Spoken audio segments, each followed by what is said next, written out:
2, 3, c'est parti. Bonjour, bienvenue sur ma chaîne Tricolibri qui est une chaîne entièrement dédiée au tricot. Moi c'est Emma et je suis ravie de vous retrouver pour ce 32e épisode de podcast tricot. Non, c'est le 33e.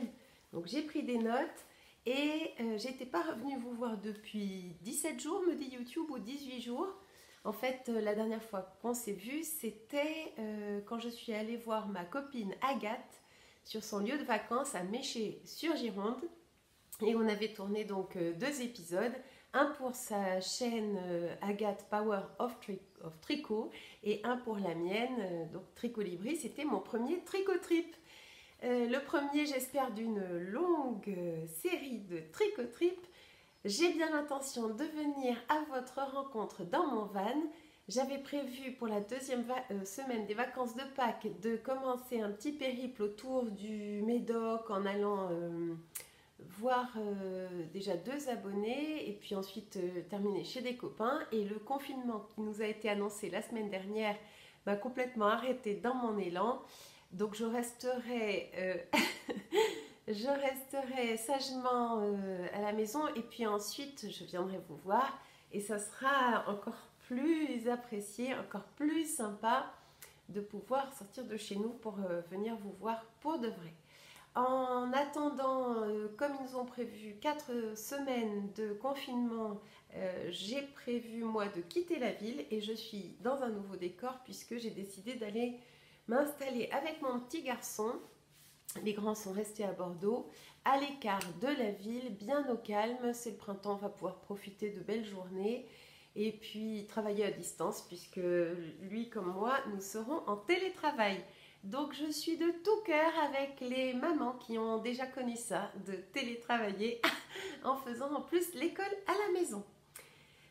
Voilà, bon, mais de toute façon, est-ce qu'on a le choix? Non. Donc moi je dis toujours, quand on n'a pas le choix, autant prendre les choses avec le sourire. Puis ça fera des choses à raconter quand on aura dépassé cette période-là et qu'on verra tout ça avec beaucoup de distance. Je suis sûre que ça nous fera des choses à nous, des souvenirs un peu sortis de l'ordinaire, on peut dire. Voilà, au programme, je vais essayer de ne pas faire une introduction trop longue, d'aller très vite sur le tricot, mais j'avais quand même besoin, 1, de vous donner le programme du jour, et 2, de passer quelques petits remerciements dans cette introduction. Première chose, je voulais remercier les personnes qui me soutiennent sur Ko-fi, parce que, alors ce qui est bizarre, c'est que sur Ko-fi, on ne voit pas toujours qui vous offre un café. Moi je suis étonnée d'autant très étonnée d'autant de générosité et de gentillesse. Je précise que quand on m'offre un café, je profite de ces sous pour aller soutenir ma mercerie locale qui est la lainerie à Bordeaux et qui a besoin de notre soutien pour continuer à exister. Et donc c'est aussi grâce à ces gentils donateurs et donatrices que je peux soutenir Marilyn à la lainerie de Bordeaux et au passage bien sûr m'offrir de la laine tout en la soutenant et puis aussi pouvoir vous faire un retour sur les belles découvertes que je fais dans cette très jolie mercerie. Donc je vous en dirai plus par la suite dans cet épisode. L'épisode ensuite numéro 32, le tricot trip avec Agathe, vous a beaucoup plu. Ça m'a fait très plaisir de lire tous vos élogieux commentaires sur cette petite virée en tricot trip, en van. Et je vous remercie de cette gentillesse dans l'accueil et dans la nouveauté. J'espère qu'il y en aura d'autres parce que ça m'a aussi fait très très plaisir de la rencontrer en personne.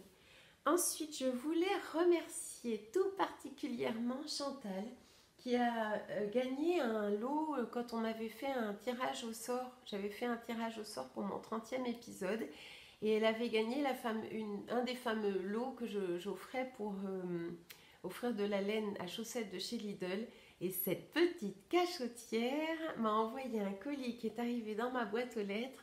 Et regardez ce qu'elle m'a Enfin, je pense que c'est plutôt crocheté que tricoté. Moi, j'y connais rien en crochet. Mais regardez ce joli petit colibri. Et il ornera le podcast quand je serai dans mon décor habituel. Il est prévu, d'ailleurs, il y était accroché. Je l'ai emmené avec moi en confinement pour vous le présenter, le petit Tricolibri. C'est absolument adorable. Donc Chantal, si tu me regardes, je te remercie de tout cœur. Ce genre de petits cadeaux, de petits gestes, de surprises me va droit au cœur. C'est adorable. Merci beaucoup. Ensuite, qu'est-ce que je voulais vous dire en préambule? Rien de spécial. De toute façon, je prévois de vous montrer aujourd'hui 4 objets ouvrages terminés, 2 en cours. Oui, 2 en cours. Et il y aura un petit peu de blabla avec un petit peu d'anglais pour celles que ça intéresse. Et puis j'ai envie, comme j'ai le temps, aujourd'hui on est lundi de Pâques, on n'a rien de spécial. Avant d'aller me promener, j'ai envie de prendre un peu de temps pour tricoter avec vous, parler, échanger, enfin essayer de vous raconter un peu mes dernières réflexions tout en tricotant tranquillement devant la caméra. On commence tout de suite, on y va. Le premier ouvrage, projet, comme on veut, on dit comme on veut, terminé, c'est un fail, un gros fail, un ratage total. Souvenez-vous, quand j'ai vu Agathe, j'étais en train de tricoter mon premier ranunculus. J'avais l'impression que ça allait être le premier d'une longue série, que j'allais m'éclater avec ce modèle et tout. Et puis alors, je vais vous l'essayer. Vous allez voir pourquoi c'est complètement, c'est complètement raté. Alors, rhabillage par le bon côté. Donc, je rappelle que c'est un modèle de Midori Hirose, qui est une designer japonaise, je crois, que j'ai tricoté en Holzgarn super soft avec, je croyais qu'il me restait 2 pelotes de cette laine, et en fait, il m'en restait un peu plus. J'ai retrouvé ça dans mes restes, et c'est un peu couillon parce que je savais pas, oui, j'ai une grosse, ça c'était la grosse brûlure que je m'étais faite là, avec le repassage, c'est pas bien joli, hein.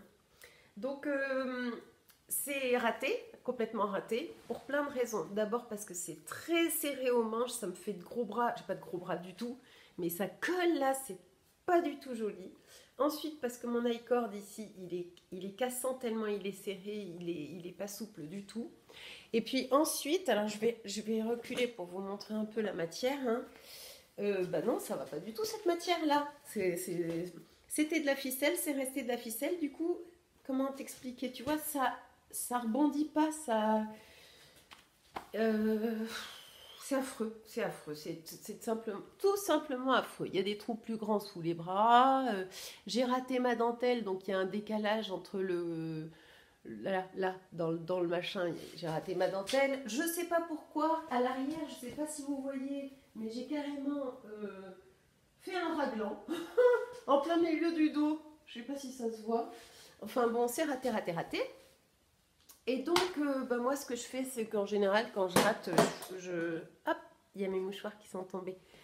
Quand je rate, je mets à la benne, en fait, parce que je veux pas garder des trucs qui me plaisent pas dans mes placards, aucun intérêt.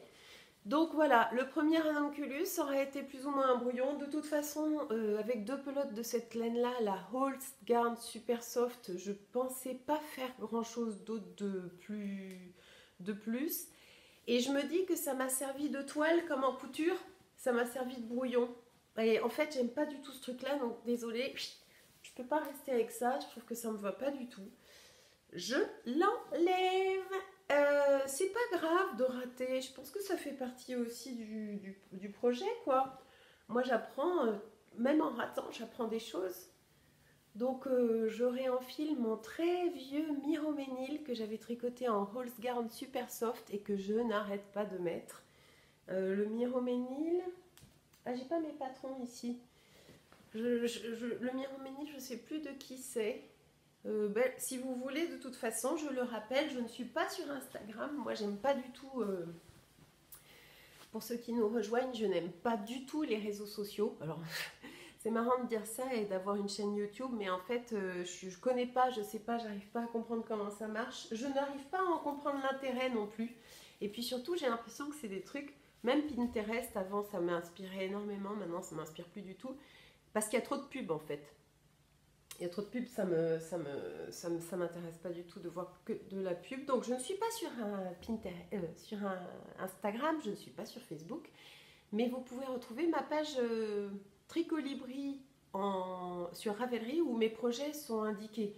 Alors j'ai un petit peu de retard, mais j'ai eu beaucoup de travail avant ce confinement. Là j'ai eu beaucoup de travail, je vais en avoir encore pas mal en télétravail, mais j'aurai peut-être un peu plus de temps pour prendre les trucs en photo. Par exemple, j'avais tricoté un super pull, là, le Gable, avec de la laine que m'avait envoyée ma correspondante Emma d'Angleterre, la Rowan Felted Tweed. J'ai toujours pas pris les photos, il faut que je prenne le temps de le faire. Mais ça, c'est... Voilà, 2 pelotes pour arriver à faire ça. Je me suis entraînée à faire plein de trucs. Donc cette dentelle, j'ai beaucoup aimé la construction de ce petit pull avec... le montage qu'elle vous fait faire, c'est très bien expliqué. C'est vraiment, il y a des nouilles dans la dentelle, c'est une horreur. Et puis, je vous montre de plus près l'espèce de raglan. Va savoir ce que ça fiche là, ça. Un raglan dans le dos. Bon, je crois que j'étais pas très motivée. Je l'ai fait pour le faire, je vous dis, comme une toile en couture pour voir un petit peu si la démarche en fait en elle-même me plaisait, et elle me plaît, donc je pense que je vais refaire un ranunculus. D'ailleurs, il y a une question que je me pose et dont je n'arrive pas à retrouver la réponse dans les projets Ravelry.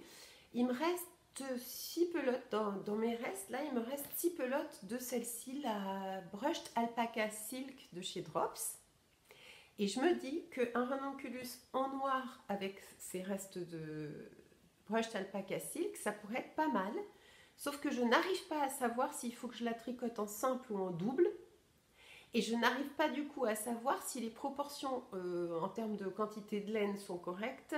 Enfin, je ne sais pas si 6 pelotes en double suffirait, s'il faut que je tricote en double. Voilà, j'ai rien compris. Alors, s'il y a quelqu'un déjà qui me regarde et qui aurait déjà tricoté ce ranunculus en Brushed Alpaca Silk ou laine similaire, qui aurait une idée des quantités, puisque c'est une taille unique, qui me disent si c'est faisable ou pas.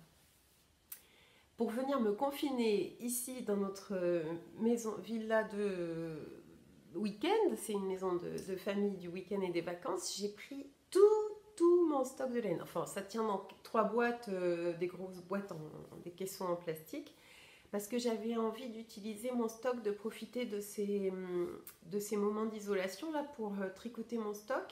Donc, il faut que j'adapte les patrons que j'ai déjà aux laines que j'ai déjà, et c'est tout un challenge et ça me plaît pas mal.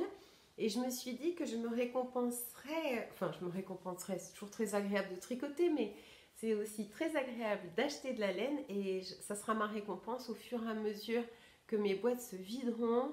J'irai me commander un petit écheveau de laine à chaussettes par-ci, un petit truc par-là. Donc voilà pour le premier ouvrage terminé qui est raté. Je ne sais pas si mon fils Basile aura la possibilité de nous faire un peu de montage pour ce podcast, mais il s'agissait du ranunculus de Midori Hirose. C'est un patron qui a été fait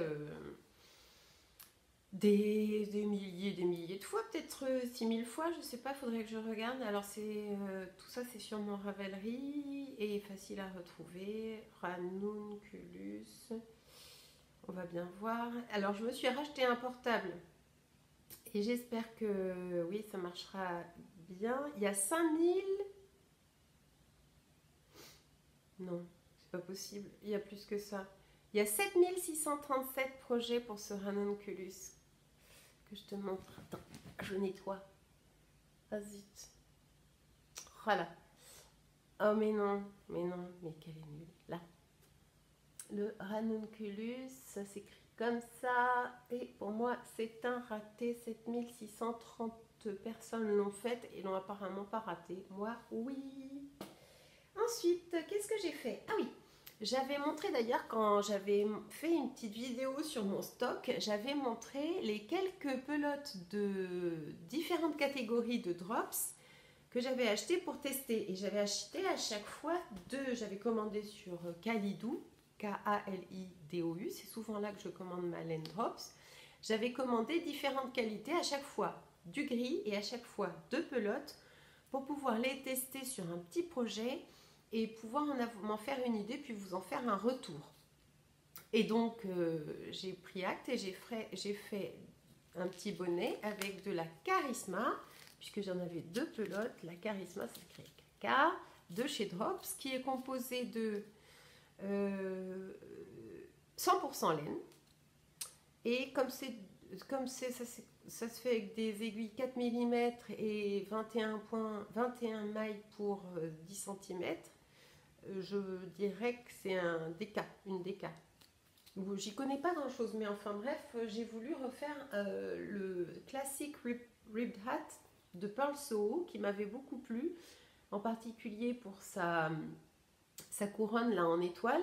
Et celui-là, je l'avais tricoté il y a peut-être, je sais pas, déjà 5-6 mois. Il est un peu grand et je l'avais fait en mélodie, en Drops Mélodie avec un reste. Il était assez mignon mais un peu grand, et donc je voulais garder pour mes tests de laine le même patron, et j'ai fait celui-ci avec cette couleur qui est donc la Charisma couleur 72, si vous êtes inspiré, et qui est c'est marrant parce que en pelote et une fois tricoté, la couleur donne pas pareil, je trouve. Là ça faisait vraiment gris et là ça fait presque bleu vert de gris. Ça a changé un peu de couleur. Alors c'est toujours cette très jolie finition. C'est un patron gratuit de Pearl Soho et que je mettrai que j'ai créé. Oui, il faudra que je fasse la fiche projet parce que je ne l'ai pas encore, donc vous pourrez aller sur ma page Ravelry et le retrouver. Le classique Ribbed Hat de Pearl Soho, patron gratuit et que en anglais. Mais quand même, franchement, très très très facile à comprendre. Il n'y a pas de roman décrit dans les patrons en anglais. N'ayez pas peur, c'est souvent du code. Donc, knit, pearl, knit, pearl. C'est des côtes 1-1. Ça fait moi, j'avais mal aux mains à la fin, j'en avais marre. Mais je voulais utiliser au maximum mes 2 pelotes et il me reste ça. Je ne sais pas combien de grammes ça fait. Et donc, je l'ai rallongé un petit peu en me disant de toute façon c'est pas grave, qui peut le plus peut le moins, avoir un grand rabat c'est sympa. Il est un peu peut-être un petit peu trop haut sur la tête, je sais pas. Bon, il me plaît bien et surtout c'est vrai qu'il tient bien chaud. Au bout d'un moment, donc je veux vous faire un retour vraiment circonstancié de ce que je teste. Elle est très agréable à tricoter, cette laine pure laine. Elle est très très chaude. Ça monte vite parce que c'est une DK, peut-être un peu plus épaisse qu'une DK. Et ensuite, c'est, je pense, idéal pour faire un pull pour homme par exemple. Un bon gros pull très simple en raglan. Moi, ça me donnerait vachement envie de le faire. Sauf que sur le front, au bout d'un moment, ça pique. Mais moi je suis assez sensible et j'ai l'impression que je le suis de plus en plus, je suis de plus en plus sensible aux matières, mais même à ma lessive habituelle, je commence à être un petit peu plus réactive. Je pense que c'est cette sortie d'hiver où on a la peau très sèche. Et là, si je le porte toute une soirée, à la fin de la soirée, j'ai tendance à passer mes mains sous le bonnet pour me gratter, donc c'est bizarre. Mais bon, voilà. Il faut dire que je suis très très sensible. Je pense que presque n'importe quelle matière finit par me gratter le front. Donc ça le fera peut-être pas à tout le monde. Mais sinon, je suis très très contente de cet aspect passe-partout de ce bonnet. J'imaginais un pompon, puis finalement, comme il est très, il est pas rapproché de la tête, le pompon n'irait pas. Je pense que le pompon ferait un poids et un coude sur cette jolie couronne. Donc je mets pas de pompon et je trouve que ça offre une belle sobriété. J'ai fait un montage en German Twisted Cast-On pour que ce soit bien élastique. Je sais plus si c'est ce que préconise le patron, mais en tout cas c'est moi ce que je préconise. Ça s'appelle The Old Norwegian Cast-On, le vieux montage à la norvégienne. Et puis ensuite J'ai utilisé donc presque mes 2 pelotes et j'avais mal aux mains. J'ai eu mal aux mains à la fin, parce que c'est Purl One, Knit One, Purl One, Knit One, donc tricote en droit, tricote en vert, tricote en droit et en vert. Et à la fin, j'avais vraiment j'avais mal aux doigts. La laine est un peu... elle est un... C'est marrant parce que c'est une laine industrielle, c'est sûr, mais elle me fait penser quand même à une laine assez rustique. D'abord parce elle a du mix, là, elle est un petit peu dégradée, celle-là. C'est les catégories mix là, de chez Drops qui font ça. Donc c'est fabriqué en Europe, c'est de la 100% laine quoi. Et elle a quelque chose d'assez rustique, c'est ça qui tient très très chaud aussi. C'est très très sympa, c'est un genre de bonnet que vous pouvez offrir facilement, qui ne peut que plaire. J'aimerais bien vous dire combien il y a de taille, mais j'ai pas envie non plus de manipuler trop mon écran quand je suis avec vous. J'ai envie de vous dire d'aller chercher par vous-même. Je vous mettrai le lien dans la barre d'infos. Voilà pour ce deuxième ouvrage terminé, dont je suis pour le coup assez contente, avec la réserve que ça pique un peu. Voilà. Hop. Ensuite, j'ai des chaussettes. J'ai 2 paires de chaussettes, une pour mars, une pour avril. Ce qui fait que je suis un petit peu en avance sur ma boîte de bas. Première paire terminée, c'est la paire de mars. Je vous en avais montré une quand j'étais dans le camion avec Agathe et j'avais dit que j'avais eu un problème à cause de ce talon que j'avais fait en contrastant. Ma laine qui faisait jusque-là une jolie, comment dire, un joli dégradé, enfin de jolies variations de couleurs, s'était mise à faire du pooling. Le pooling, vous savez, c'est comme les reflets sur une piscine, sur un bassin.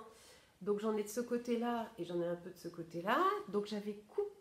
Forcément, quand tu interromps le cycle normal de la laine pour faire un talon contrastant, tu interromps la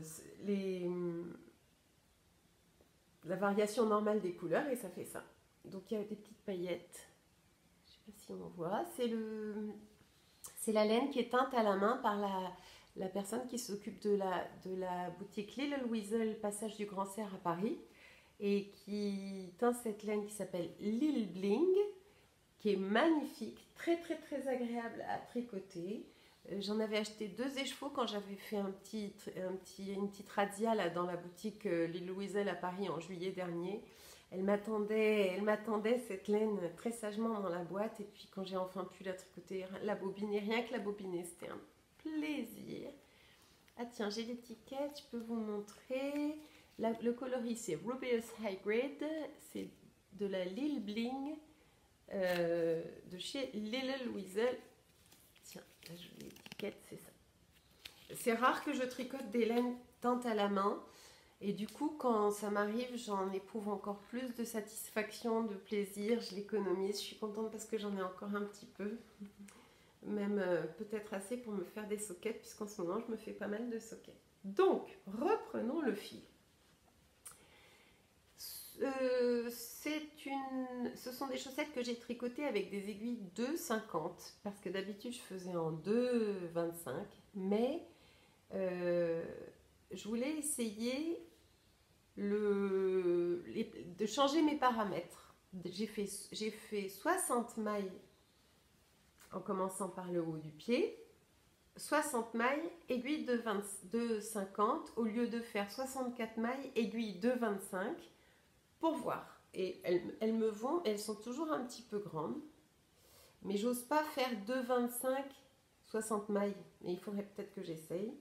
J'ai eu ce problème de pooling, j'ai coupé la laine pour essayer d'interrompre le phénomène.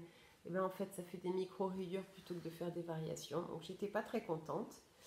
Et le contrastant, je vous le rappelle, c'est toujours la West Yorkshire Spinners coloris Popicide que j'avais eu pour mon anniversaire. Et j'avais fait un talon contrastant à gousset, mais sans le renforcer. Et sans faire mes trois petites mailles en droit du côté pour relever plus facilement mes mailles. Et elle est pas très réussie cette chaussette. Mais on s'en fiche pas mal parce que de toute façon, toute la partie qu'on voit, c'est la partie de la tige. Donc, bon, j'ai trouvé ça pas très gênant. Pour autant, pour la deuxième, j'ai changé de technique. Et du coup, vous voyez, on n'a pas cet effet de pooling, puisque en fait, ce que j'ai fait, c'est que j'ai tricoté tout un tube sur... qu'est-ce que j'avais pris? Des mini-circulaires? Non, je sais plus. Oh, c'est fou, j'ai déjà oublié. Et en fait, j'ai fait un talon long après coup pour ne pas interrompre la succession des variations dans la laine. Donc, même montage, un montage Old Norwegian Cast-On encore, pour que ce soit bien élastique en partant de là-haut. Des côtes 1 torse, c'est-à-dire que tu tricotes la maille en droit avec le brin arrière, par son brin arrière, ce qui la tord et qui la rend un petit peu plus esthétique et puis un petit peu plus élastique aussi. Alors, il n'est pas très bien mis mon bloqueur, mais c'est plus élastique. Et puis ensuite, j'ai tricoté un tube sans m'arrêter. C'est très très agréable à faire ça, de faire un tube avec de la belle laine qui varie de rang en rang, sans s'interrompre. Et ensuite, j'ai coupé, j'ai pris la méthode qu'utilise Anna, qui a le podcast Anna, le podcast du bruit des aiguilles. Enfin, elle teint la laine, c'est le bruit des aiguilles, et c'est elle qui m'a appris grâce à son tuto. Je coupe à l'endroit où mon talon doit arriver, c'est-à-dire que on me pose souvent la question, je vous rappelle comment je fais. Je mesure mon pied, il fait 22 cm et demi, 22 cm. Il vaut mieux un peu d'aisance négative, donc je prends plutôt 22 cm.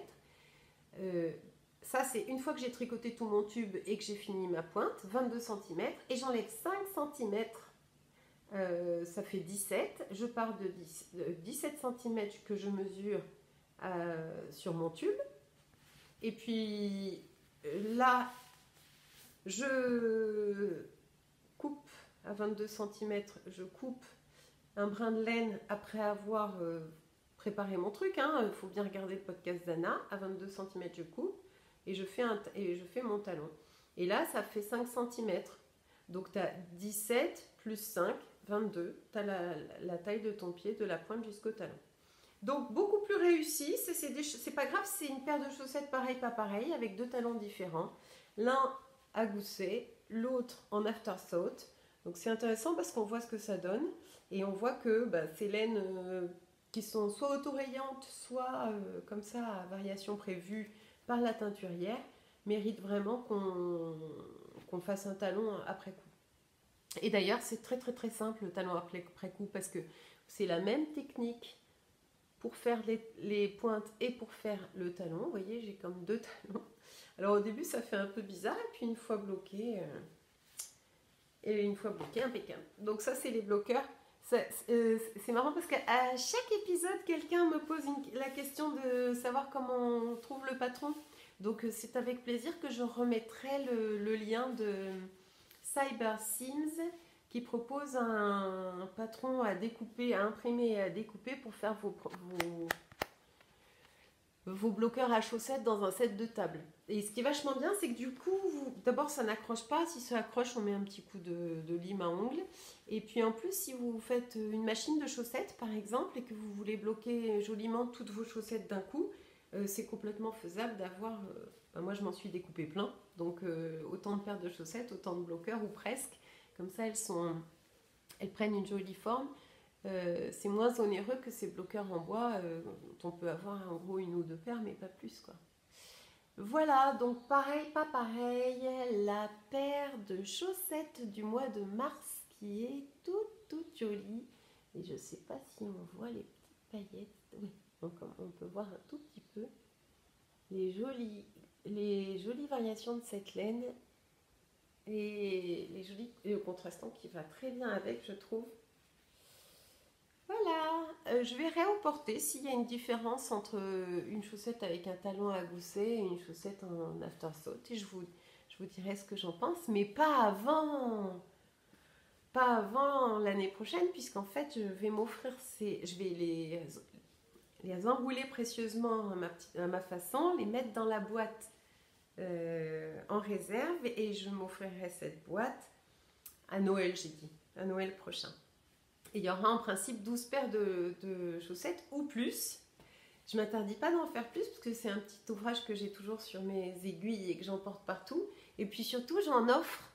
Les 12 paires ou 14 paires que je vais faire ne sont pas forcément pour moi. Elles sont aussi destinées à être offertes. C'est vrai que des chaussettes tricotées main, enfin, que vous fassiez du 37 ou du 39, on a quand même une bonne marge de manœuvre.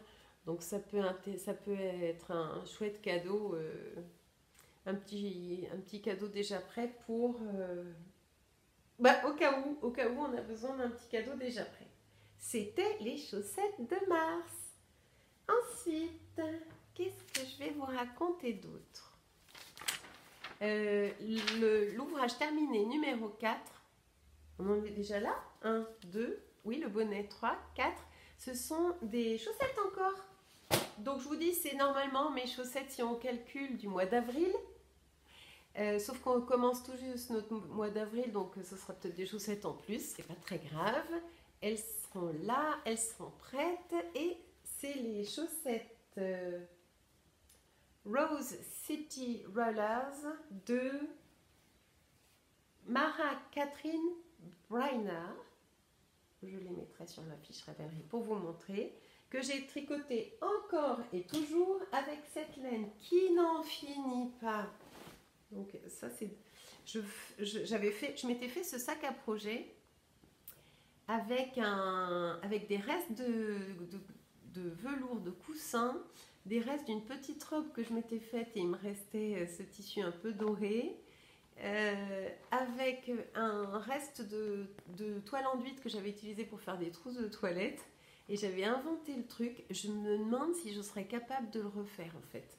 J'avais potassé je m'étais fait un patron en fait dans la tête, et c'est le sac génial que j'emporte partout, et il est super parce que ça c'est imperméable, étanche, lavable, et du coup si je le pose par terre à mes pieds ou que il traîne un peu, c'est pas grave. Il résiste très bien au temps, j'en suis ravie de ce truc. Il faudrait que je reprenne un peu la couture là. Je couds pas beaucoup parce qu'il faut sortir la machine, s'installer et tout, c'est moins facile que le tricot. Je vous disais que la laine, la West Yorkshire Spinners, j'avais une pelote de 100 grammes, je n'arrête pas de l'utiliser et ça s'arrête jamais. J'en ai... Donc les Rose City Rollers, j'ai besoin moi pour mettre dans mes baskets de petites chaussettes comme ça qui dépassent à peine de la basket. C'est vraiment le genre de chaussettes que je porte beaucoup pour aller marcher. J'aime bien marcher, donc dans la journée je me fais une petite heure de marche, c'est plutôt ça que je mets que des grosses chaussettes. Le patron est un patron gratuit qui existe en anglais seulement, je crois, oui. Et puis là, j'ai un petit truc qui est un peu disgracieux. Et alors, c'est marrant parce que quand je les enfile, la forme du pied étire et on ne voit plus trop le pli trou. J'ai fait le talon renforcé comme préconisé, avec un gousset. Et puis mes 3 mailles de point endroit. Oh là là, c'est pas joli ça, l'étiquette Ikea.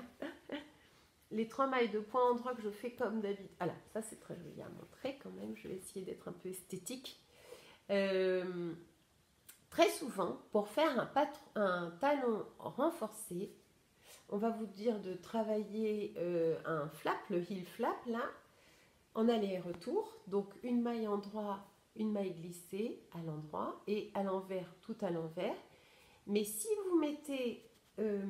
vous pensez à faire 3 mailles endroit en début et en fin de chaque rang endroit et envers, vous vous retrouvez avec ces petits brins, cette petite bande de point mousse qui, d'abord, je trouvais assez jolie. Elle commence le talon, je trouve ça assez sympa. Et en plus, Elle permet de très bien compter ses 16 mailles. Enfin, moi, je fais 64 mailles de tour de cheville, là. Donc, il y a 16 mailles. Il y a 16 rangs, donc il y a 16 mailles à relever. Et du coup, il n'y a plus qu'à aller chercher entre chaque rang de point mousse. Et puis même pour compter, c'est vachement pratique. Donc ça, c'est une petite astuce que j'avais découverte sur Needles at the Ready. Ou bien... ces deux gars... Ces deux Américains, ils tricotent sans arrêt des chaussettes, je sais plus, je voulais rendre à César ce qui est à César, c'est pas moi qui ai inventé l'idée de mettre 3 points de maille en point mousse sur le côté de mes talons, c'est juste que je l'ai vu chez eux et que j'ai trouvé ça chouette et que j'ai gardé à mon compte. Voilà pour les chaussettes du mois d'avril donc. On est bien, on est en avance puisque vous allez voir, j'ai aussi commencé mes chaussettes du mois de mai. Voilà, on passe aux ouvrages en cours. Je regarde le temps. Donc le premier ouvrage en cours rejoint un peu la plateforme Ko-fi par laquelle vous pouvez, si vous voulez soutenir le podcast, m'offrir un café symbolique. Et ce café symbolique me permet d'aller soutenir donc ma petite mercière locale en allant plus souvent chez elle que si je n'avais pas ce petit soutien de votre part. Et du coup, je découvre des choses et puis surtout, ça fait l'objet d'un contact humain au moment de choisir sa laine, ce qui est très très sympa. Donc, je vous fais la genèse du truc. J'avais fait le châle Mathilda que je vous avais présenté à l'épisode 31, je crois, et qui est mon châle préféré à vie. Je l'ai fait en Pure Alpaca de chez Cascade Yarns, coloris... je sais plus, bref, à retrouver facilement parce que lui il est sur Ravelry.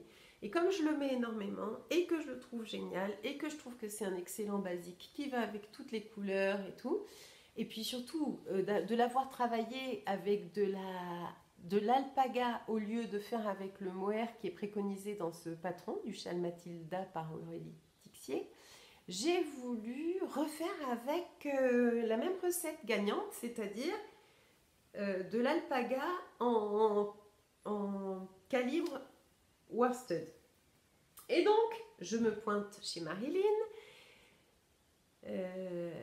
rue des Airs à Bordeaux, la lainerie, et je lui dis, voilà, je voudrais refaire le même genre de truc avec de l'alpaga, un plombé comme ça, un drapé comme ça, qu'est-ce que tu aurais à me conseiller? Et elle m'a montré plusieurs trucs, et on est parti, on a fait les calculs, donc c'est ça qui est génial aussi, c'est que dans une mercerie, on vous fait vos calculs. Et elle m'a dit, eh ben écoute, tu sais ce que tu peux faire, tu peux, comme elle n'avait pas le calibre, elle m'a dit, tu peux doubler ce que j'ai là, c'est-à-dire l'Alpaca Two de chez Iceayer. C'est une laine, c'est scandinave, mais je ne sais plus d'où, je pense que ça se prononce Iceayer, qu'on ne prononce pas le G, il se prononce comme un IE. Bref, c'est la catégorie un peu spéciale de l'Alpaca Two, puisque composé de 50% alpaga et 50% laine, puisque c'est du non-teint. Donc c'est coloris Ecoline 100% undyed, donc non-teint. C'est la couleur E4S qui est indéfinissable, qui est ce mélange entre du gris, du kaki, du brun.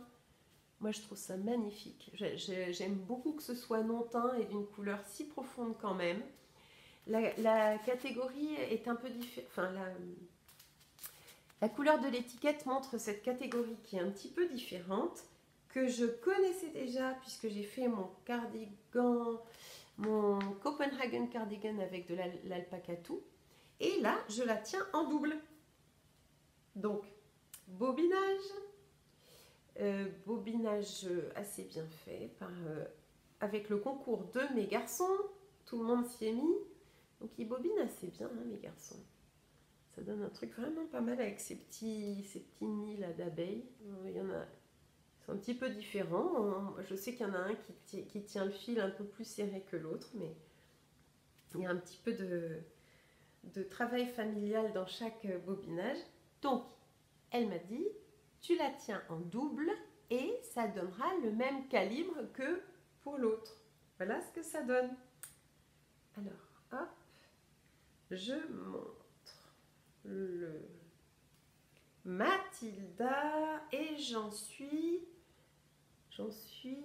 Alors, non, mais pour le montrer, en fait, il faudrait que je le montre par là. Parce que c'est très marrant ce truc. Ah tiens d'ailleurs, comme je vais avoir un peu de temps devant moi là, comme tout le monde, si ça, moi je trouve que c'est pas facile à faire là, le début du Mathilda, puis ses augmentations et tout. Si ça vous dit, je peux vous faire un tuto. Si vous voulez, je prends un peu de temps. Dites-moi en commentaire si ça vous plairait que je vous fasse un tuto. S'il y en a qui ont essayé, qui n'ont pas réussi à comprendre comment on commence, parce que c'est un garter tab. Alors le garter tab, c'est un petit triangle, un petit rectangle en point mousse par lequel on commence et qui débute ces châles-là. Alors, je ne sais pas si je l'ai aussi bien réussi, mais bon, pas bloqué, tout ça, on ne se rend pas bien compte, mon garter tab, que sur le premier. Donc on le commence par là-haut. Tu vois, le fil de début, il est là-haut. Et c'est le côté du châle qui reste plat. Et moi, c'est ça qui me... Moi, j'en reviens pas de cette histoire. En fait, tu commences par là et ton châle, il est... Je l'avais déjà dit la dernière fois, mais je suis tellement subjuguée par cette construction que j'en reparle à chaque fois. Donc, on commence le châle par là-haut. Et puis on augmente comme ça, là, on arrête. Et ben déjà, j'avais trouvé que c'était pas facile avec un seul brin de laine. Mais là, avec 2 brins de laine, c'est pas du tout facile, du tout. Contrairement aux apparences, c'est un modèle qui est pas, je pense, à mon avis, qui n'est pas du tout pour les débutants. Il y a des trucs faciles. Les chaussettes, là, pour les débutants, c'est facile. Il y a des trucs pas faciles. Ça, pour moi, en tout cas, je trouve ça dur. Mais j'adore encore cette couleur. Donc moi je suis là, oui, alors je vais faire plein de Mathilda, plein, avec plein de couleurs et je vais les offrir. Et puis comme ça j'aurai mes cadeaux de Noël en avance. Laisse tomber, avec une couleur pareille, moi je vais avoir beaucoup trop de mal à l'offrir, il est trop beau. Donc pourquoi je dis que c'est pas facile? Parce que regarde l'arête là, pour arriver à la faire très régulière, ben accroche-toi. Moi j'ai décidé de changer les augmentations intercalaires par des jetés parce que je trouve que ça donne un petit côté un peu féminin sympa. Ensuite, tenir les 2 fils en double, c'est pas facile. D'ailleurs, la dernière fois, avant de préparer ce podcast, je regardais mon objet comme ça, mon ouvrage, et puis je me suis rendu compte qu'il y avait une des mailles, mais une seule, hein. Peut-être qu'à l'écran on va en voir d'autres. Des nouilles dans le potage. Je dis des nouilles parce qu'il y a peut-être des enfants, hein, comme on est, voilà. Comme on est tous dans les maisons, je voudrais pas qu'ils entendent des gros mots, mais quand ça t'arrive et que tu vois qu'il y a un des brins que tu n'as pas pris et que c'est ça m'est arrivé, il y avait 12 cm à démailler. Je me suis retrouvée avec des... Donc j'y suis allée, c'était un matin. Je voulais pas vous présenter un truc avec une maille démaillée. Enfin, c'était même pas une maille démaillée, c'était une maille où j'avais pris qu'un brin. Donc je suis allée à l'aplomb. Ah oui, d'ailleurs, j'ai regardé ces très jolis marqueurs là. Ça m'a été offert par Sandrine Lassalle quand elle m'a fait ma paire de chaussettes du mois de janvier. Il y avait ces magnifiques Progress Keepers là pour savoir, pour marquer où on en est. Non mais la petite sirène avec les diamants et tout, magnifique. Donc bref, gros bisous Sandrine. Donc ce que je voulais dire, c'est que j'ai dû me mettre à l'aplomb de la maille que j'avais mal tricotée. J'aurais pu le laisser comme ça, j'aurais pu laisser qu'un des brins tricotés. Mais franchement, je me disais, tu ne vas voir que ça. En plus, c'était vraiment au centre du process, là, au centre du dispositif. Donc je me suis mise à l'aplomb. J'ai lâché ma maille, j'ai défait jusqu'à l'endroit où il manquait un des fils qui n'était pas pris sur ma maille. et avec un crochet dont je me sers très mal. Je suis nulle pour aller chercher le crochet. J'ai l'impression qu'il faut sans arrêt que je lâche ce que j'ai accroché pour pouvoir passer, parce que autant pour les débutantes, je dis ça, je sais très bien que parmi vous, il y a plein de gens qui savent très bien démailler, remailler. Mais pour une débutante, et là c'est là que je vois qu'il y a encore beaucoup de choses à apprendre de mon côté, c'est vertigineux. Pour une débutante, lâcher une maille pour aller défaire jusqu'à l'aplomb de là où il y a une erreur pour la reprendre, c'est vertigineux. Surtout en point mousse.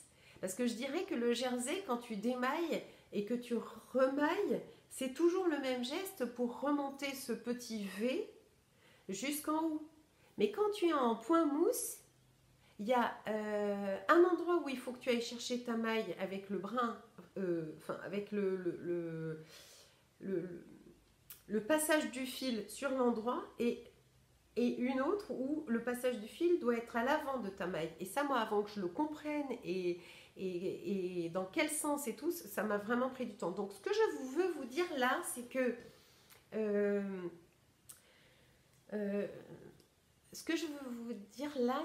de temps en temps, vous allez vraiment serrer les fesses au moment de défaire et refaire pour revenir sur une erreur, mais que ça arrive à tout le monde. 2, ça fait 3 ans que je tricote assidûment, peut-être un peu moins, mais bon, bref, et j'ai encore besoin de temps en temps aller faire défaire et faire. Et en plus, ce que je veux dire, c'est que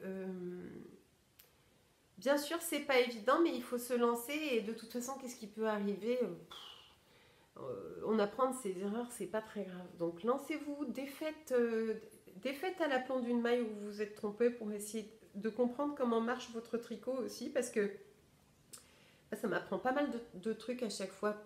Quand tu tricotes, c'est un geste répétitif, tu peux ne pas te poser trop de questions. Tu tricotes à l'endroit, toutes les... Mais quand tu détricotes pour revenir sur une erreur, c'est là que tu apprends à quoi ce geste répétitif était dévolu, à quoi il servait en fait. Moi, j'apprends beaucoup de choses à réparer mes erreurs. Donc voilà. Voilà, j'aime beaucoup, je prends beaucoup de plaisir à tricoter ce châle qui est très relaxant et méditatif parce qu'il n'y a rien à réfléchir. C'est marrant parce qu'en le tricotant, je pense à beaucoup de choses que je voudrais vous dire, et tout à l'heure je le reprendrai pour discuter un peu avec vous à bâton rompu, de choses qui me viendront en le tricotant. Ça m'inspire. Donc là, j'ai fait déjà 2 échevaux. J'en suis à mes numéros 3 et 4 tricotés ensemble. Ensuite, j'en ai encore un. Et c'est là que je vais m'apprendre une nouvelle technique. Je vais voir si c'est possible. Pour tricoter 2 brins en méthode Navarro. Mais je crois qu'en méthode Navarro, c'est plutôt quand on veut tricoter 3 brins. J'irai regarder. Je sais que Claude Tricot en parle. Claudia, et puis j'irai regarder, puis je vous en reparlerai, puisque je ne peux pas... Alors, soit je bobine ça avec ma balance, et quand je suis arrivée au milieu de mon bobinage, je bobine un deuxième cake pour pouvoir les tenir ensemble. C'est hyper faisable aussi. Soit je prends le brin de l'intérieur de la pelote et celui de l'extérieur, mais ça embobine le fil et ça donne une texture un petit peu différente. Donc je voudrais essayer d'éviter. Soit je m'apprends la technique Navarro. Je crois que la technique Navarro, c'est quand tu prends ton fil et que tu vas le doubler une fois au fur et à mesure. Tu le doubles au fur et à mesure. Il faut que j'aille voir si... Je sais que c'est faisable quand tu as 3 brins. Je ne sais pas si ça se fait avec 2 brins, j'irai voir. Des choses à apprendre. Voilà pour mon projet en cours qui avance bien, qui est très agréable, que j'ai pas hâte de voir fini parce que c'est un vrai régal à tricoter et que je sais qu'après celui-là, il y en aura d'autres. Si vous avez des suggestions de laine qui pourraient équivaloir à celle-ci ou à celle-ci, et en particulier, j'aimerais essayer de voir du côté de chez Drops s'il y aurait de quoi sans le doubler, parce que j'aimerais bien ne pas avoir à repartir dans cette galère de fil double là. Bah dites-moi si vous avez des suggestions de laine à utiliser pour ça. Ça sera avec plaisir que j'écouterai vos conseils. Qu'est-ce que je veux vous dire d'autre? Voilà. Ah oui, ce que je voulais vous dire d'autre, heureusement que j'ai pris des notes, c'est que je tricote ça avec mes aiguilles Lique. Tiens, ah oui, je crois que je les... Ah bah non, je les ai pas là. Ah zut, ah bah c'est celle-là que j'ai pas prise en fait. J'ai pas pris mon gros kit pour aller... Non, je l'ai pas là. Bref, ce que je veux dire, c'est que de temps en temps, même si j'aime beaucoup mon kit Chiago, j'utilise encore mes liqueux, évidemment. Et c'est très complémentaire en fait, parce que là, j'ai des aiguilles en bois. Et que ce bois flotté, très naturel, va très bien avec cette laine aussi, très naturelle. Je veux pas que ce soit trop glissant, parce que j'aurais peur de perdre mes mailles. Il faut voir aussi le nombre de mailles qu'on a sur le câble au bout du truc.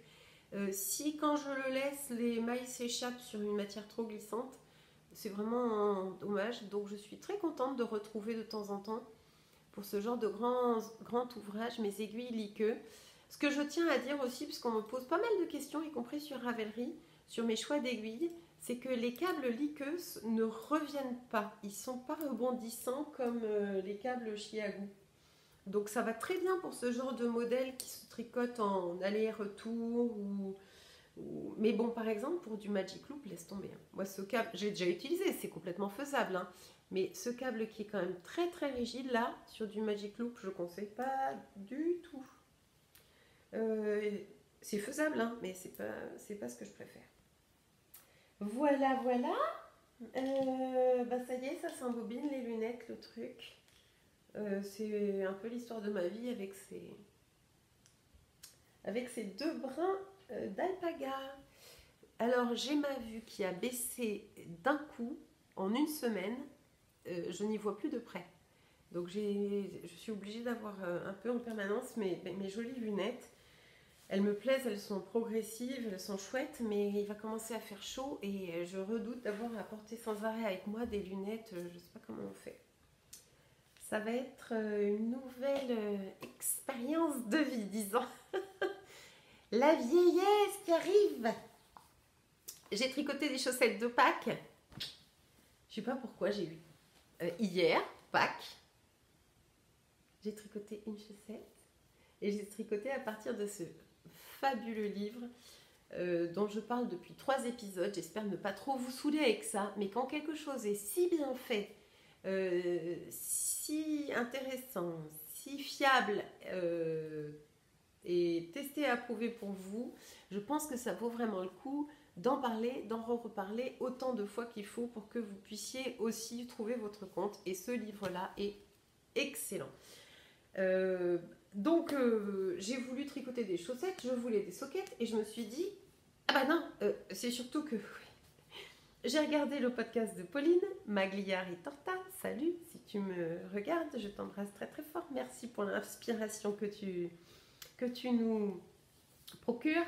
Et quand j'ai vu qu'elle avait tricoté les chaussettes Samedi Paillettes, puisque dans ce livre, vous avez tout pour tricoter vos chaussettes. Tout est expliqué en long, en large, en travers, les différents montages, les différentes matières, les différentes aiguilles, les différentes techniques. Il y a plein de photos, il y a plein d'explications, il y a plein de mesures. Elles sont allées loin dans le process. En plus, c'est super bien écrit. Elles vous parlent là, ces deux filles, elles vous parlent comme si vous étiez à côté d'elles. Donc, Élodie Morand et Émilie Drouin. Elles ont vraiment très très bien travaillé et j'ai été très inspirée par le podcast, le dernier épisode de Pauline Magliari Torta, dont je remettrai la chaîne en lien ci-dessous, puisqu'elle nous a montré en coloris moutarde celle qu'elle faisait qui était comme ça. Et franchement, si j'avais pas vu ton podcast, Pauline, j'aurais pas eu autant le coup de cœur en fait. C'est quand je les ai vus chez toi que j'ai trouvé que c'était génial et donc je les ai montés samedi matin, fini dimanche matin. Allez, ça, c'est fait. J'avais de la Fabelle de Drops dans mon stock. J'en avais qu'une pelote, donc je vais être à court. Et j'ai fait la première chaussette, c'est le coloris sans, le coloris naturel, que j'aime beaucoup. Elle s'est beaucoup adoucie au blocage. Et elle a un peu traîné, elle a passé la nuit dehors, je les ai laissées cette nuit sur la terrasse en voulant les faire sécher. J'ai appris plein de choses. Merci vraiment aux autrices de ce livre qui, malgré des dizaines de paires de chaussettes, nous permettent d'apprendre encore des choses nouvelles. Pourquoi? Parce que d'abord, j'ai pas tout à fait rentré mes fils. D'abord, j'ai commencé par la pointe, alors que c'est quelque chose que je trouvais un peu casse-gueule jusque-là. Je sais pas pourquoi je le faisais jamais. Et là, je me suis réappris le Judy's Magic Caston. C'est expliqué dans le livre, mais j'ai eu besoin, puisque je suis une visual learner, de regarder un podcast, un tuto. Je me dirige toujours vers les tutos de Very Pink Knits pour faire le Judy's Magic Caston. Et ensuite, ce qui est très joli, c'est qu'à la différence de chaussettes plus classiques comme celle-là, où le talon, les orteils sont faits avec des augmentations de chaque côté et qui donnent un aspect d'orteil un petit peu plus pointu. Là, c'est monté en... Comment ils appellent ça? En cercle, en tout arrondi. Et du coup, ça fait une pointe d'orteil qui est plus, je trouve, plus arrondie. Alors, j'ai un petit problème de tension au début de mon Judy's Magic Caston. Tant pis, c'est pas très grave. Et du coup, ça fait une pointe avec 4 lieux d'augmentation qui font cette pointe plus arrondie, peut-être un peu plus féminine, un petit peu plus douce, que j'aime beaucoup.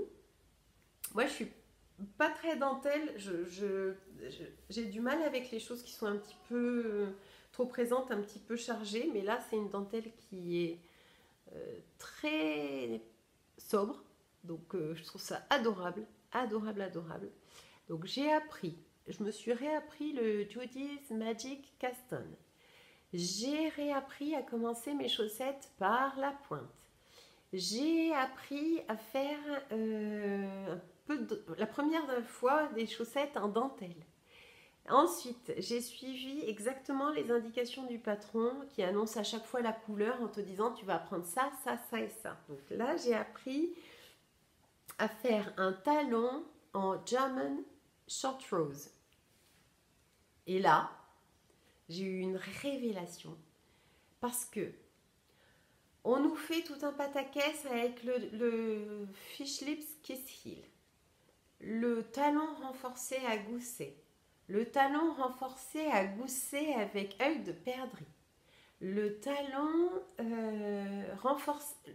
à gousset pas renforcé, et tout un tas de trucs qui à chaque fois, même pour un mois après 24 paires de chaussettes, j'ai du mal et j'ai besoin de regarder un patron, alors qu'en fait, tout d'un coup, Elodie et Émilie arrivent et nous disent « Oh non, tu peux faire ton talon avec des German Short Rose. » Ah bon? Les rangs raccourcis à l'allemande, finalement, ça marche très bien pour faire un talon. Ah, c'est génial! C'est venu tellement naturellement, parce que ça n'a pas vraiment de secret pour nous. Les rangs raccourcis, on les connaît très bien. On les fait au dos des pulls, on les fait depuis... Moi, je fais des German Short Rose depuis... très tôt dans mon apprentissage du tricot, donc ça c'est venu tout seul, c'était super facile. Et puis en plus, j'ai appris à faire ce magnifique petit bind-off là, en dents de chat. Mais c'est complètement adorable, c'est adorable. Et alors porter, il faudrait que je vous montre, allez. Je vais vous faire du mannequinat de pied. Donc là je suis... faut pas que je fasse bouger l'écran. Moi j'ai un très fort coup de pied, donc j'avais peur que ça passe pas. Attends, je te montre. Et en fait ça passe. Et là ce petit schmouic là, c'est juste mon fil qui est pas rentré, hein, mais c'est tellement mignon. Attends. Là. Oui, le fil qui se balade là, c'est pas très joli, mais très mignonne petite chaussette, parfaite pour arriver parfaitement à l'endroit où arrivent mes baskets. Donc, et puis la couleur blanche, c'est passe-partout, c'est adorable. J'ai presque envie de les porter dans des sabots. Je sais pas si c'est Pauline qui disait ça. Qui disait ça, qu'elle voulait porter ses chaussettes dans des sabots. Ah là là, c'est adorable. Le seul truc, c'est que j'ai la deuxième en cours. Et puis, alors voilà, donc ça a été fait en une matinée, une après-midi, une soirée. Bon, c'est vrai que, à part aller me promener, j'ai fait une grosse marche. Et puis, évidemment, m'interrompre pour m'occuper des uns et des autres, des repas, des machins, de l'intendance de la maison. J'ai fait pratiquement que tricoter samedi. Je me suis mise au soleil. D'ailleurs, j'ai bonne mine, hein. Je suis en train de reprendre du poil de la bête, là, avec ce soleil qui revient. Ça fait beaucoup, beaucoup de bien. Donc je me suis mise au soleil avec un bon pull hein, parce qu'il faisait quand même très très frais. Et puis j'ai tricoté cette chaussette. Le lendemain matin, je l'avais finie. Elle était déjà au blocage. Et j'ai commencé ça hier après-midi, hier soir. En tricotant, en regardant des podcasts. Ah là là, ça y est, je suis à nouveau... Là, c'est 3 jours avec... ces saintes fêtes de Pâques sont souverains pour moi. Ça me fait beaucoup de bien. Sauf que... Ah la nouille, j'avais oublié d'enlever mon réveil ce matin. Donc 6h40, bilip bilip, bilip bilip, j'étais dégoûtée. Bon, et en même temps, ça m'a permis de me mettre en place et de venir vous voir. Donc c'était un mal pour un bien, comme à chaque fois. Donc j'en suis là, mais mon problème, c'est que je vais manquer de laine. J'en suis sûre, j'ai pas assez de fable blanche pour finir. Et donc je me dis, bah, c'est pas grave en fait, parce que ce que je vais faire, c'est que je vais faire jusque là où je peux.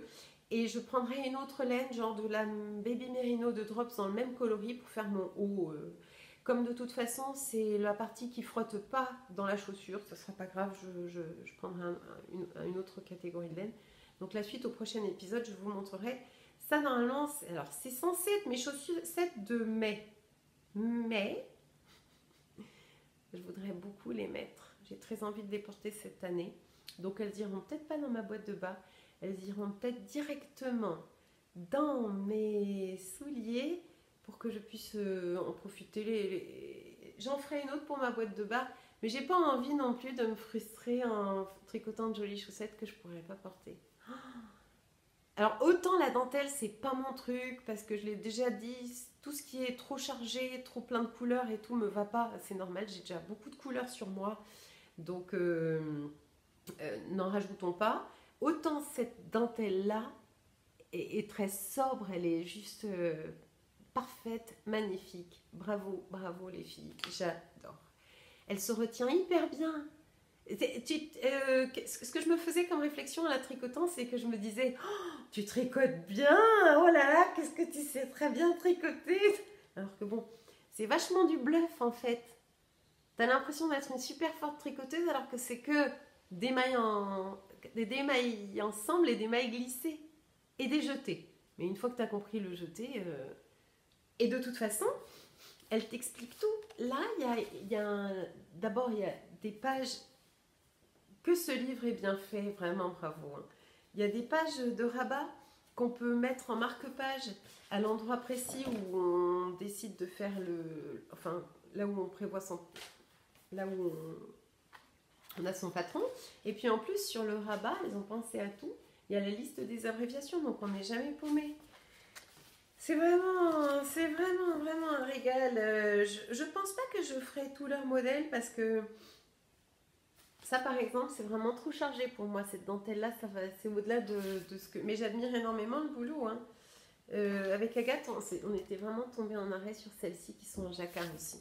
Pourquoi pas pour utiliser les petits restes de laine. J'ai le nez qui coule, ça y est. Oui, oui. Qu'est-ce que je voulais vous dire d'autre?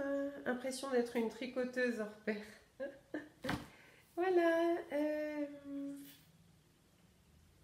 C'est un patron qui est parfait pour faire ses gammes et c'est un livre qui est parfait pour faire ses gammes. C'est-à-dire, comme en musique, oui, tu sais jouer de la guitare ou tu sais jouer du piano, mais ça n'empêche pas que quand même de temps en temps, il faut, sortir de sa zone de confort en apprenant aussi de nouvelles choses et deux, voir ce qui est pas rentré dans tes habitudes, mais qui pourrait apporter quelque chose à ton tricot. Donc vraiment très très très très sympa. On va parler, on va passer au blabla, la partie blabla. Alors moi, autant j'aime pas le verbe blablater qui selon moi n'existe pas, autant le blabla pour moi prend tout son sens quand on est ensemble et qu'on peut tricoter. Tiens, je prends le premier projet que j'ai sous la main, donc ce sera la petite paire de chaussettes, sauf qu'est-ce que je vais réussir à tricoter en vous parlant.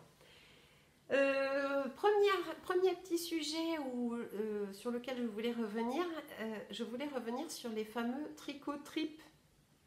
Donc l'idée, comme on peut pas en plus on peut pas faire en ce moment de salon, on peut pas se rencontrer en vrai. Et puis ensuite aussi parce que moi je n'aime pas trop tout ce qui est réseaux sociaux, tout ça, je veux que ce soit juste une plateforme pour pouvoir ensuite vivre des vraies choses dans la vraie vie. Donc mon idée c'est de éventuellement venir à la rencontre de certaines d'entre vous, mes chers abonnés. Et j'avais prévu de venir, de faire une première boucle au nord de Bordeaux, dans une région pour celles qui ne connaissent pas, qui s'appelle le Médoc. Et donc la deuxième semaine des vacances, de partir avec mon van et mon petit garçon, parce que lui aussi va me suivre et puis pourra découvrir notre beau pays. Et peut-être les régions environnantes, puisque j'ai la chance d'être invitée aussi du côté de la Belgique, du côté de l'Angleterre, du côté de l'Italie et de la Suisse. Je serais ravie de l'emmener aussi dans ces endroits-là. Donc j'avais prévu de partir avec Edgar, qui a 11 ans, à la rencontre d'une première abonnée, et puis d'aller rencontrer une productrice de laine, je ne vous en dis pas plus, de la région aussi, et puis d'aller ensuite rencontrer une deuxième abonnée, et puis de faire une boucle. Et puis ça tombe à l'eau parce qu'on n'a pas le droit de se déplacer à plus de 10 km du lieu qu'on a choisi pour notre confinement. Mais ça sera, donc c'est raté, ça sera, c'est partie remise. Ah oui, j'ai eu un charmant commentaire, je ne sais même plus de qui, bon, enfin de toute façon on s'en fiche pas mal, de quelqu'un qui m'a dit oui, deux filles dans un van qui parlent de tricot, c'est bon, c'est déjà vu, en gros change de disque, on a déjà avec Jules et Popo, Chantal et Vinciane, on connaît, t'as rien inventé. Vachement sympa, hein, c'est cool, il y a des gens, et hyper sympa. Donc d'abord, je voulais faire un gros bisou à Vinciane et Chantal, que je suis avidement, dont j'adore le podcast qui s'appelle Jules et Popo. Si vous ne connaissez pas, allez absolument voir parce que elles sont top à tout point de vue. On regrette de ne pas les voir beaucoup plus souvent, on aimerait les voir beaucoup plus régulièrement. Elles tricotent magnifiquement bien, elles ont plein de choses sympas à nous montrer. Elles nous emmènent en plus en balade à chaque fois dans leur van respectif. Et Jules et Popo, Chantal et Vinciane. Donc la personne qui me disait gentiment, ouais c'est bon, renouvelle-toi, ça c'est déjà vu. Je lui ai dit, bah, écoutez, très bien, à ce moment-là, si vous avez envie de faire différent, faites différent. Ma démarche n'est pas tout à fait la même que celle de Chantal et Vinciane, à qui je rends hommage au passage. Elle est plus pour moi d'aller rencontrer les gens en présence, sans forcément m'imposer. Enfin, j'allais pas dormir chez elle. Je suis pas Antoine de Maximi qui a une émission qui s'appelle J'irai dormir chez vous. Vous devez connaître. Là, l'idée c'est d'être accueillie dans un endroit sympa et sécurisé, sans réellement m'imposer, et puis venir partager un moment de tricot avec celles qui m'inviteront. Donc c'est un petit peu différent. Et puis voilà. Ah oui, Vinciane a tricoté la même laine que l'autre similarité, c'est qu'elle aussi a tricoté une laine orange et rose de chez Lidl avec laquelle j'avais fait des chaussettes pour ma tante. Et donc c'est rigolo comme tout, qu'on soit dans un van à tricoter la même laine à peu près à un mois ou un mois et demi d'écart. C'est très rigolo. Voilà, et puis qu'est-ce que je voulais vous dire d'autre dans la section en tricote, en bavardant un petit peu. Agathe, donc ma cousine Agathe, copine et cousine Agathe, que vous avez vu sur le dernier podcast avec moi, elle est kiné et elle a sorti une petite vidéo vraiment super bien faite sur comment soulager nos douleurs. Vous savez, quand on tricote, on n'est pas forcément très dans une posture très ergonomique et on peut avoir mal à certains endroits, donc dans les bras, dans les doigts. Moi, ça me le fait. Ça me le fait quand ça commence à me le faire quand je tricote beaucoup dans une journée. Et le lendemain, j'ai les articulations raides. Je vous conseille d'aller voir sa vidéo dure 8 minutes sur Agathe Power of Tricot. Elle vous explique des gestes très efficaces pour soulager nos douleurs de tricoteuse qui peuvent être...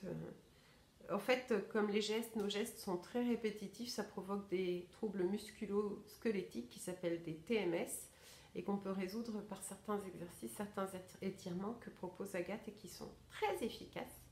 Et ensuite, vous avez le gel GSA dont j'ai souvent parlé et dont je me sers aussi quand j'ai un petit peu trop forcé sur mon poignet. Je vous remettrai le lien de ce gel qui est aux 4 à frais avec certaines huiles essentielles et du silicium organique et qui en 5 heures, 3-4-5 heures, fait un effet fou sur vos articulations. C'est souvent quand je tricote de la laine très épaisse, avec des aiguilles plutôt épaisses, plutôt de grosses aiguilles que j'ai mal, et pas quand je tricote sur des petits calibres. Alors là, je suis dans ma dentelle. Donc moi, ma méthode de tricot, c'est... Je tricote à la continentale, méthode continentale. Je pense que je ne pourrais plus tricoter autrement à la méthode anglaise. Même si la méthode continentale, on dit qu'elle est vulgaire. C'est vulgaire. C'est vulgaire parce que j'ai mon doigt pointé comme ça. Ça se fait pas. Donc c'est pour ça qu'on disait aux jeunes anglaises, aux jeunes filles bien élevées, de tricoter en enroulant le fil autour de son aiguille plutôt que de le garder sur son doigt pointé comme ça, qui pourrait faire penser qu'on pointe quelqu'un du doigt, qui est très vulgaire. Je voulais vous montrer le gel GSA, puis je l'ai laissé là-haut, donc je peux pas... Ah! Je voulais vous montrer aussi, j'attendais de vous le montrer pour pouvoir le déguster. Tous les ans à Pâques, j'ai la chance, j'ai un mari qui me gâte beaucoup. Et il a fondu parce que j'ai trop attendu, il est resté derrière une fenêtre, mais regardez, j'ai eu mon joli petit œuf de Pâques de fille, il était caché, j'ai dû le chercher, il l'avait caché dans le van. Donc maintenant que je vous l'ai montré, je voulais vous souhaiter de très joyeuses fêtes de Pâques. Maintenant que je vous l'ai montré, je vais pouvoir le déguster. Il y a plein de bons trucs dedans. Ah, je voulais vous reparler aussi d'un autre truc. J'ai été très contrariée quand j'ai vu ça. C'est Nathalie de Simone et Ginette qui m'a dit mais ça y est, alors t'es passée à la monétisation, t'as monétisé ta chaîne. En gros, elle me disait, t'as bien raison, c'est quand même beaucoup de travail. C'est vrai que c'est un vrai petit chantier. Puis, moi, je comprends très bien les gens qui, quand on y passe du temps et tout ça, qui monétisent leur chaîne. Moi, c'est un truc que je veux absolument pas faire parce que je n'aime pas la publicité. Et que j'ai ouvert la plateforme Ko-fi pour celles qui voudraient me soutenir dans mes découvertes de laine et puis participer la petite somme que ça coûte de faire le montage par mon fils Basile, qui est rétribué pour le faire. Mais bref, non, je n'ai pas monétisé la chaîne, mais là où je vous dis que j'étais très contrariée, c'est que YouTube, sur les écrans, certains écrans, mais pas sur les mobile devices, c'est-à-dire pas sur les écrans tactiles, genre tablettes et téléphones portables et smartphones, sur les écrans fixes, ils me mettent un bandeau de pub que je n'ai absolument pas demandé, qui ne fait pas partie d'une monétisation choisie et qui consiste en un tout petit encart en surimpression qui se met sur le bas de l'écran sur certains écrans. Donc d'abord, vous pouvez absolument enlever en appuyant sur la croix pour enlever ce truc-là. Et deuxièmement, je tiens à signaler que ce n'est absolument pas une monétisation ni un choix de ma part. En même temps, je conçois que comme YouTube m'offre une plateforme sur laquelle je peux échanger avec vous, il y ait une certaine...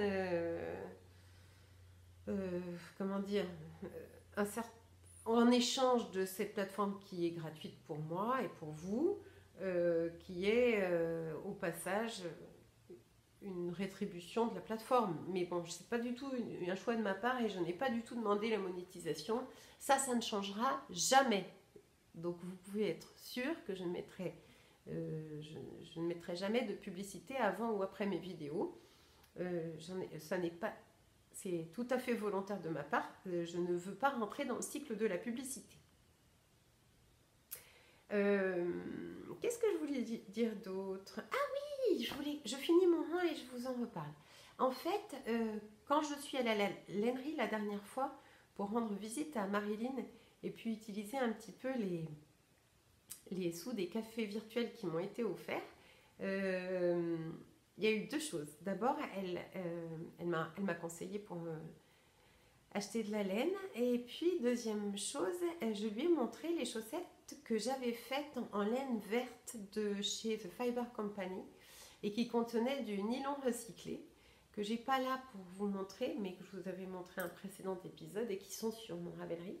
Et j'ai eu le grand honneur en fait de pouvoir prêter une de ces chaussettes à la mercière pour qu'elle puisse montrer un exemple de ce que donne la laine.